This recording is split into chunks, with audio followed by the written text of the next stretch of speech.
This is a time for self-reflection. The independent investigation promised by the World Health Organization into the global pandemic response is slowly taking form under intense pressure from the United States and other powers. And now we've learned who's going to be leading that investigation: former New Zealand Prime Minister Helen Clark and Liberia's former President Ellen Johnson Sirleaf. This was Clark on Thursday in a video conference with the WHO Director General.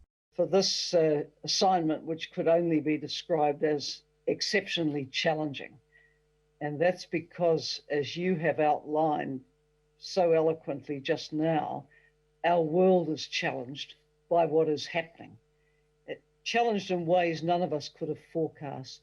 Clark and Johnson Sirleaf may draw on their national expertise. New Zealand has been widely praised for its handling of its local outbreak and was one of the first countries to declare itself entirely free of coronavirus. Liberia, meanwhile, fought off the worst Ebola outbreak in history during Johnson Sirleaf's time in office. Both women also have executive experience at the United Nations. The WHO first announced that it would be conducting an investigation in May after allegations from the United States that it was too slow to act and hadn't done enough to question China's role in the pandemic. The European Union and WHO member states later called for an independent review.